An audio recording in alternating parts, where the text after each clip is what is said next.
I think the Final Destination franchise just reached its peak. It kind of reminded me of how Scream '96 needed like a full decade's worth of cheesy slasher movies in order to make fun of all those tropes and capitalize on it. Like the original Scream worked so well, in large part because it was crafted by and for people who love the slasher genre. And that's what Final Destination Bloodlines felt like to me. This was a Final Destination movie that was made by Final Destination fans, and they had 5 previous movies to make fun of and use those expectations against you. Bloodlines has so many setups and payoffs that only work because of how ridiculous and over the top the previous sequels had already gotten. I won't go too deep into spoilers because I'd recommend that everyone goes and sees this movie ASAP, but there's a moment after the opening premonition that had me totally surprised and locked in for the rest of the movie. I hadn't seen any of the trailers, so I had no idea what this movie was going to be about, and that opening gave me this jolt of excited energy because I did not expect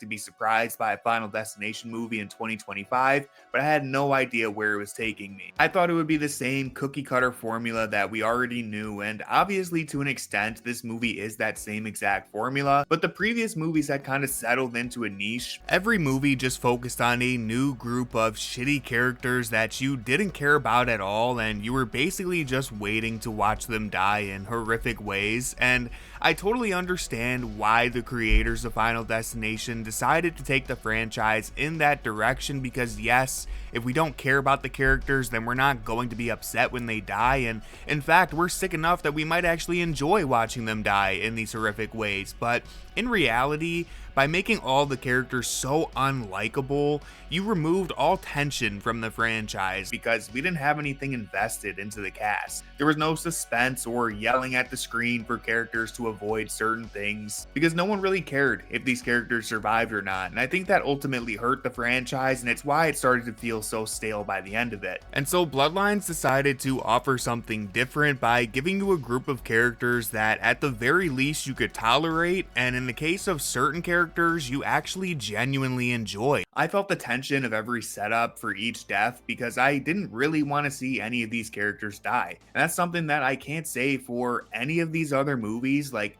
maybe some of the main characters were good enough to root for, but mostly you know why you're watching a Final Destination movie, and it's for the deaths. And I don't want to get carried away here. I'm not pretending that this cast was so incredible or anything, but they didn't have any characters that were cartoonishly evil or intentionally unlikable to the point where I didn't even care anymore. You can think of some of the douchey or racist characters from the previous movies, and you won't find anything like that in Bloodlines, except for that one little shithead in the opening premonition. But outside of that kid, the characters range from genuinely likable to, at the very least, tolerable. Some of them were forgettable, but I didn't dread watching any of them, which is a big plus. Now, I do have some criticisms for this movie. At the end of the day, there's nothing groundbreaking or revolutionary with Final Destination Bloodlines. They didn't reinvent the wheel. Yes, they breathed some fresh air into the franchise, but ultimately, if you've seen a Final Destination movie, then you're aware of 95% of what's going to happen in this film. I also think, unfortunately, despite the overall strong cast, the main actress or the lead of this movie was not as interesting as some of the previous leads we've had in this franchise.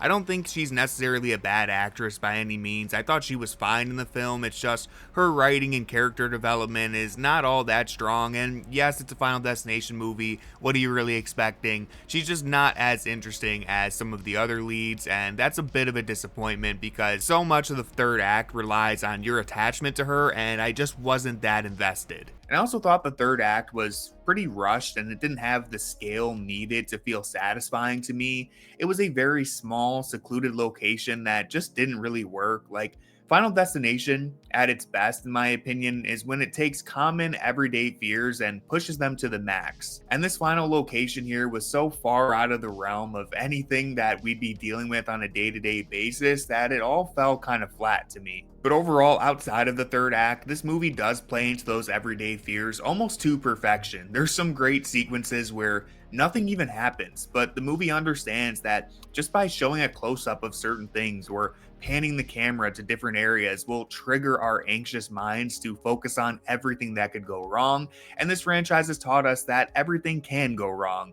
So those are some of the biggest laughs for me, and I'm truly amazed at how this franchise can still lead you into one direction and then completely shock you each time.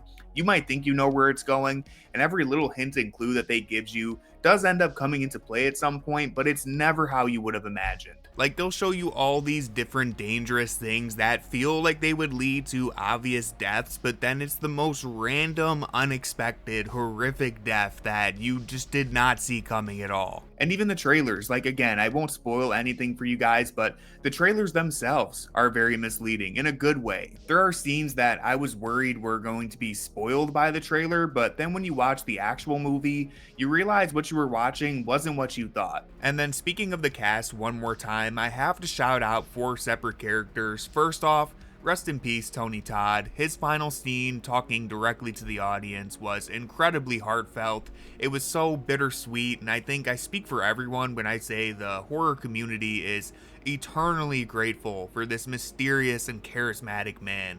Finding out that his final lines here were all from the heart and unscripted just makes me feel all sappy and sad, but Tony Todd brought so much to this genre, and I'm really thankful he had his final goodbye on screen here. I thought it was one of the best moments in the film, and probably one of the best moments in the franchise. Then I have to talk about everyone's new favorite character. He's not Kyle Gallner, but he fits the mold of that 2000s era emo boy to perfection anyways.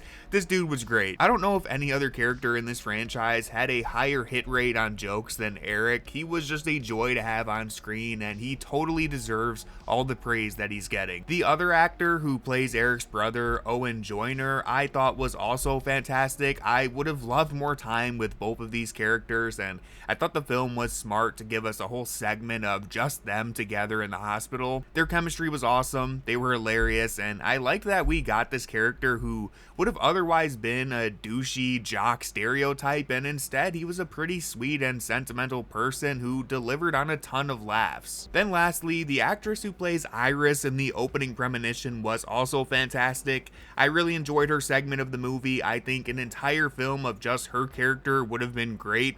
I loved seeing a Final Destination character who was actually proactive in stopping Death's design. Like, she was very hands-on, and it felt like that in only a short amount of screen time, she was already the most successful hero in the franchise. She was totally badass, and I hope this actress stays in horror because she was really good in this. The only other thing I want to say about Bloodlines is that they could have done a better job setting up the clues or premonitions for our main character.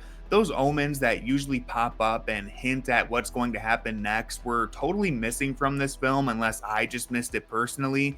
Final Destination 3 has my favorite version of this, where the photographs are showing how each person is going to die, and while the clues felt pretty clunky in most of the other movies, I do genuinely think they're valuable to this franchise when they're done right. So I do wish we could have gotten something like that, but it's really just a minor complaint. Overall, I would say this is a 5-star, 3-star film, and what I mean by that is it's really a 3-star movie that executes its concept so well that it ends up being a 5-star experience. You know what you're getting from Final Destination, but Bloodlines manages to freshen up just enough to surprise you, and it leans into the comedy of it all in a way that none of the previous films really pulled off, in my opinion. I was so pleasantly surprised by the characters and how funny this was, because for a 2-hour movie that is basically people dying in the most brutal ways possible, it was a very enjoyable experience, and I would definitely see it again.